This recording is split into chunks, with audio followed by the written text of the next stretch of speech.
Okay, so this is our next module on vocal health. And you may ask, why do we need to talk about vocal health? Well, because you're in a singing class, and if you experience any kind of hoarseness or sore throat or anything like that, I want you to be very aware of why that might be. Or while you're taking this course, you might discover that you catch a cold or an upper respiratory infection and you need to turn things in, you need to sing and upload that, and you might not be singing at your best, and I want to help you know how to get through that. So let's talk about how we use our voice normally throughout the day. I tell my singers, you get so many vocal credits a day. And what I mean by that is, let's say somebody pays you some money. They say, and it's in the way of your speech.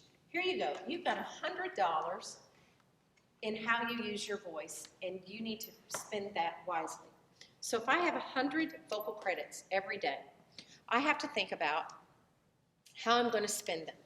And if I overspend those vocal credits, then I am much more likely to get something like chronic hoarseness or perhaps even vocal polyps or vocal nodes. And I do not want that to happen. You get one voice. It's not like an oboe where if the reed breaks, I can go out and buy another reed.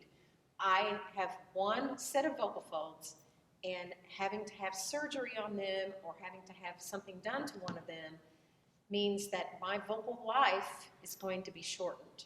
So I want to be sure that I really take care of my instrument. And so somebody gives me 100 vocal credits. Then I know that when I practice for an hour, I've spent $25 of those. So if I practice for 1 hour and I've spent $25, then now I know I have about $75 left, and how am I going to spend that? So if I work in a loud environment and I'm having to talk over noise, let's say in a bar or a restaurant, or even if I'm maybe a school teacher, something like that, I get $15 vocal credit for every hour I'm at work. Well, if I work 8 hours, I'm done. I should be quiet after I get home. Or if I've worked 4 or 5 hours, then I know I don't have a lot of vocal credits. And if you are working in a restaurant or a bar and you're discovering that you're hoarse the next day, this will be why. So you need to think about how you're using your voice in that kind of an environment. If you yell or scream at a ball game or a concert, or you just like to scream, you might spend $20 for every half hour you do that. It's really, really hard on the voice.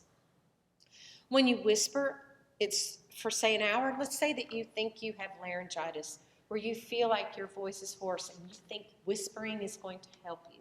Actually, whispering is very detrimental to the voice, and for every hour you do that, it's $20. So don't whisper. Don't spend your day whispering to try to save your voice. You're actually doing the opposite. So be very careful about how much time you spend whispering. When you clear your voice, which I've done a lot today in an effort to have a clear speaking voice for this project, and it's because I've been suffering from a cold for about 10 days. But it's really easy, especially if you live in the Toledo area, to have chronic allergy problems and to feel like you need to clear your throat a lot. Or if you have something that's called GERD or acid reflux, you may feel like you need to constantly clear your voice. Doing that a lot. It's super hard on the voice, and you'll see that there's a video a little bit later of somebody being scoped and being looked at by a doctor, and they're clearing their voice, and you can see those vocal folds slamming against each other every time she does that. And it's super hard on the voice, and it's not something you want to do, but people get in the habit of it. They get in the habit of it when they sing because they think it's going to help them have a clearer tone. But in actuality, it's not going to help you have a clearer tone. It's going to cause most likely some edema or some swelling in the vocal folds, which then will make you feel like you need to clear them, and then you'll clear them, and it's just a terrible vicious cycle to be in. So you want to be sure that if you do feel like you need to clear them a lot, to address why that might be. If you need to be on allergy medicine, then talk about that with your doctor. Or if you feel like you might be having that more so in the mornings, it's possible you could have acid reflux. And you might say, oh, I don't have acid reflux. My grandma has acid reflux, or my mom has acid reflux. I'm young. I don't have that. Actually, it's a very high incidence of it in college students. And the reason is because of your poor eating habits. You eat late at night, you eat pizza, drink beer or wine, or maybe you don't at all, maybe you drink pop, or you live on coffee because you're trying to stay up and study. All of those things cause and can cause acid reflux disease, and you do not want that to go unchecked. So you need to think about why you are feeling the need to clear the throat. If you sing in the car with your radio, and I know you do, so don't deny it, it's at least $20 for every hour that you do that. So if you're a commuter, that's really hard on the voice. When you talk on the phone, that's $15 for every hour. When you talk on your job, or you're just teaching, or today presenting, every hour I'm doing this, I'm spending 15 of my vocal credits. So I know that I need to be a little more cognizant of how I'm using my voice. Once this is over, I should stop talking for a while. Every time that you use Vocal Fry, you spend $5 of your credit, not per hour, but every time you use it. And so let's talk about Vocal Fry.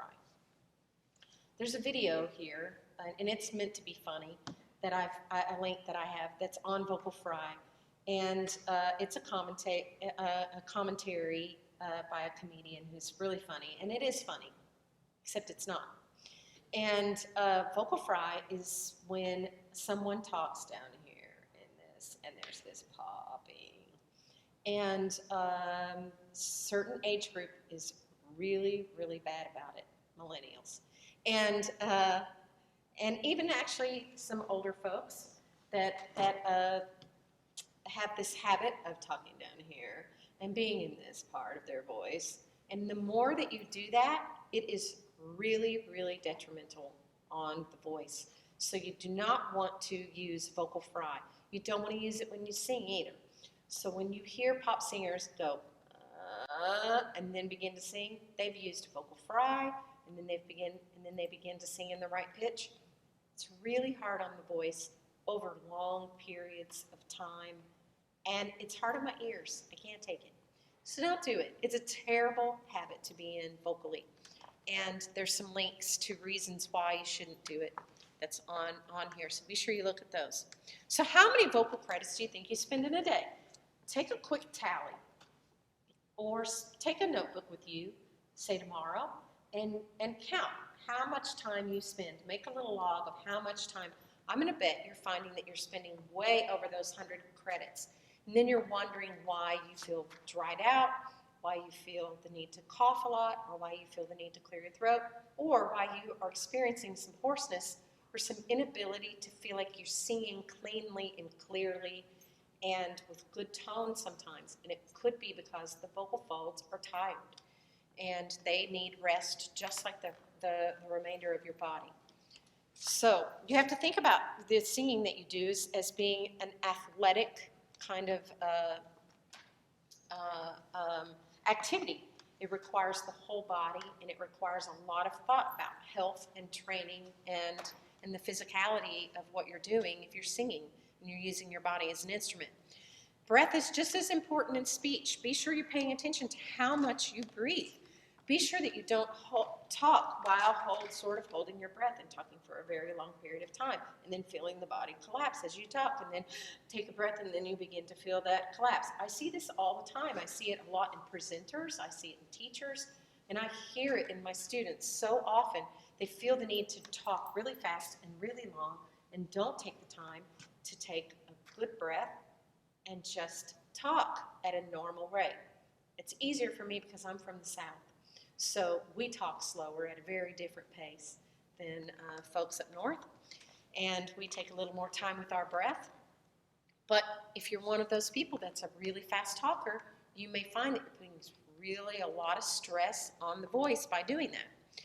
You don't want to use that Britney Spears or Kim Kardashian kind of way to talk. It destroys the voice over a period of time to talk like this for a long time. Like I said, with that Vocal Fry, be sure you're taking good breath. Watch those YouTubes And if you're hoarse, think about why you're hoarse. Is it because you just got through practicing? If so, you may be doing something incorrect about your practicing. You may want to write me a little bit of an email so that I can help you figure out what the hoarseness would be. And then remember, do not whisper. Okay, so some things that would be maybe common sense to you to think about singing.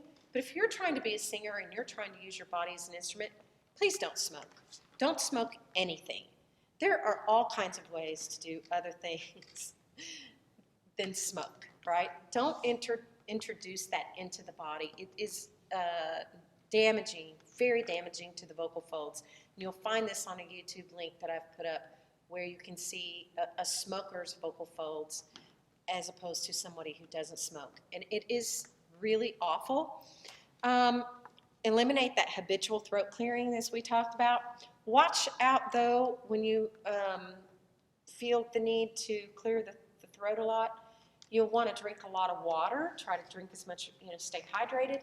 But there's this a little bit of a myth about throat lozenges, that if you take a throat lozenge, it will help. It depends on the lozenge. And if you are having a lozenge that has a lot of alcohol or menthol in it, it's actually very drying, and you don't want to take that. Take something that has like just a natural lemon and honey kind of lozenge. Something without menthol in it is the best that you can do. There's also something called throat coat that you could try, and it's got slippery elm in it, and it's a very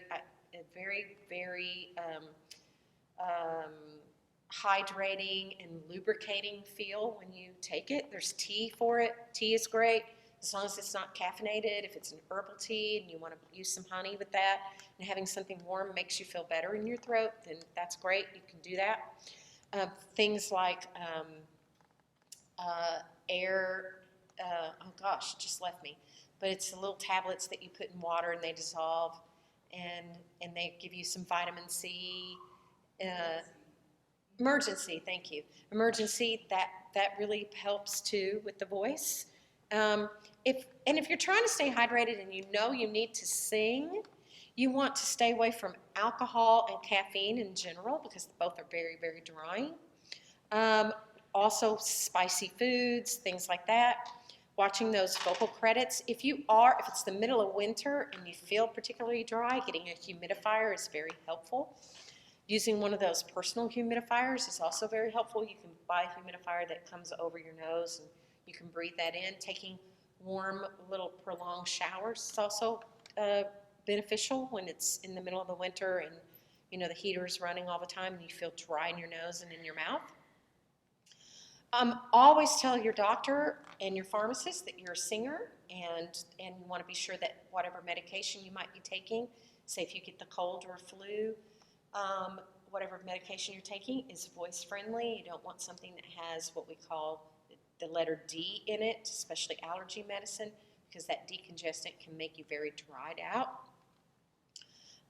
If you do get laryngitis, be sure that you don't force the voice to work.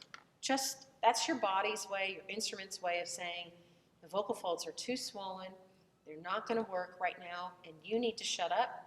You need to use a pencil and paper. You need to not force me to work, because if you force me to work, this is a warning system. I'm warning you right now that my voice is in deep trouble.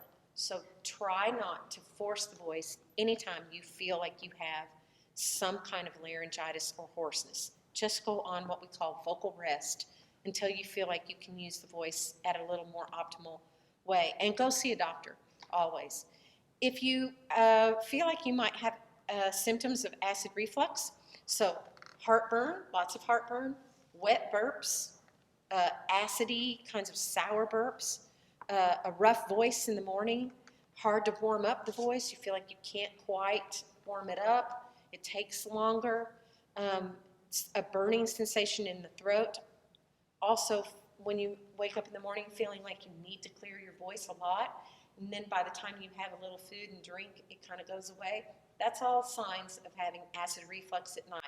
So you'll want to definitely talk to a doctor about that, because that can be really detrimental if you go with it unchecked for a long period of time, it can do some permanent damage to the vocal folds. So be sure that you see a doctor if you think you're continuing to have that problem. But if you have any discomfort or uncomfortableness while you sing here, stop it. Email me directly and have the conversation with me if something is hurting, or when I'm done singing, I'm hoarse. Be sure you have that conversation with me so that we can talk about maybe what you're doing, and we can do some kind of live video chat so I can hear you and know what's happening with your voice. Like I said, you have one, so let's keep a healthy voice going during this class. I have some links there for some common health and vocal health conditions like GERD, vocal nodes, and what smoking will do to the vocal folds. So things that will help your voice: stay hydrated, don't smoke or drink when you know you need to sing. Most people are going to have a beer or a glass of wine or something like that occasionally. But if you know you need to sing tomorrow, or you know you need to sing in a few hours, laying off the alcohol is a really good idea. If you are, like I am, stopped up or fighting a cold, one of the things that you can go buy is a thing called Sinurinse or Neti Pot, and using those saline solutions is really, really beneficial. Using those cough drops that don't have menthol, gargling with salt. Also, gargling with something like Listerine is really helpful because it is an antibacterial.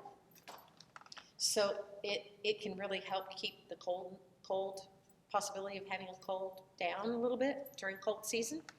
So be careful about how you spend your vocal credits. You really want to think every day, how am I using my voice, and is this going to be detrimental to my instrument? So watch those links and be prepared to take the quiz over this information. Thank you.